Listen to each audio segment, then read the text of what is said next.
S M Farhad Hossain 2016-17 সেশনের কবি জসিমউদ্দিন হল, ঢাকা বিশ্ববিদ্যালয়ের ফার্সি ভাষা ও সাহিত্যের একজন শিক্ষার্থী। তো আজকে লাইভে আসার একটা বিশেষ কারণ অনুভব করছে যে বিগত কিছুদিন যাবৎ সামাজিক যোগাযোগ মাধ্যমে একটা তথ্য বা ধোঁয়াশাপূর্ণ একটা তথ্য কিংবা ভিডিও আর কি প্রচারিত হচ্ছে, যেটা অনেকেই না বুঝতেছে না। আমাকে অনেকেই মেনশন দিচ্ছে, ফোন করছে। তো আমি সে কারণেই ব্যক্তিগতভাবে মনে করছি ব্যাপারটা আরেকটু ক্লিয়ার করা উচিত। যদিও আমি 22শে সেপ্টেম্বর 2024-এ এ ব্যাপারে আমার ফেসবুকে আমি ক্লিয়ার তথ্য দিয়ে দিয়েছি যে ছাত্র শিবিরের যে এস এম ফরহাদ এবং আমাকে নিয়ে যে ধোঁয়াশাপূর্ণ ব্যাপারটা হয়েছিল, আমি সেটা অনেকটা ক্লিয়ার করেছি। তো তারপরেও অনেকে ব্যাপারটা একটু মিসকনসেপশনে আছেন। তো তাদের উদ্দেশ্যে আমি আর কি লাইভে আসলাম।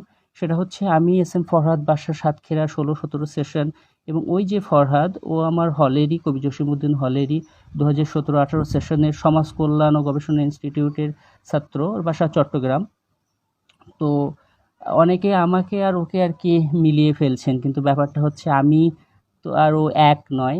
ও ছাত্র শিবিরের সেক্রেটারি ছিল তখন, এখন প্রেসিডেন্ট। তো ঢাকা বিশ্ববিদ্যালয়ের। তো আমার ছাত্রলীগ সংশ্লিষ্টতার ব্যাপারেও অনেকে জানতে চেয়েছেন। সেটা হচ্ছে আমার 2022 সালের একেবারেই শেষের দিকে, সম্ভবত নভেম্বর ডিসেম্বরের দিকেই আমাদের কমিটি হয়, এবং তার পরবর্তী দিনই নতুন কমিটির জন্য সম্মেলন অনুষ্ঠিত হয়। তো সেই হিসাবে ছাত্রলীগের যে সহসভাপতি হিসাবে যে নামটা দেখা যাচ্ছে সেটা আমি। তো পরবর্তীতে জুলাই 2024-এ যে আন্দোলন হয়, কোটা সংস্কার আন্দোলন, সেখানে আমি এবং আমার মতো আরও অনেকে ছাত্রলীগের বিদ্রোহী হয়ে এবং ওই 14 তারিখ সন্ধ্যাবেলায় পদত্যাগ করে আর কি আমরা আন্দোলনে প্রত্যক্ষভাবে অংশগ্রহণ করি। ওই দিন তুমি কে আমি কে, রাজাকার রাজাকার স্লোগানে আমরা সমস্ত ক্যাম্পাস এবং রাজু ভাস্কর্যে আমরা অবস্থান নেই। এবং এই যে আমাদের বিরুদ্ধে যে খারাপ কথাটা বলা হয়েছে, অবমাননার কথাটা বলা হয়েছে প্রধানমন্ত্রী কর্তৃক তৎকালীন, তো আমরা সেটার প্রতিবাদ জানাই। এবং আমি সেখানে ব্যক্তিগতভাবে রাত ৩টা পর্যন্ত আর কি অবস্থান করি। তারপরে হলে আসি, যদিও তার কিছুক্ষণ আগে আর কি আমাদের প্রোগ্রাম শেষ হয়ে গেছিলো।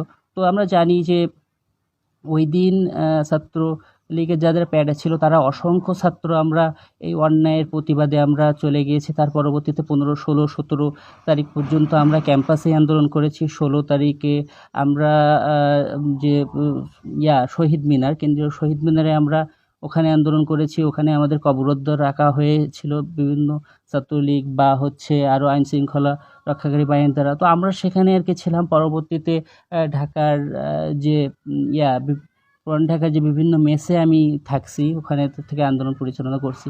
তো ব্যাপারটা হয়েছে, এটা হচ্ছে তো আমার ব্যাপারটা আমি বললাম। তো আর একটা ব্যাপার, সেটার জন্য আর কি ফেসবুকে লাইভে আসা, সেটা হচ্ছে ডাকসুকে কেন্দ্র করে সম্প্রতি এস এম ফরহাদের নাম এডিট হয়েছে, সেটা একটা ব্যাপার।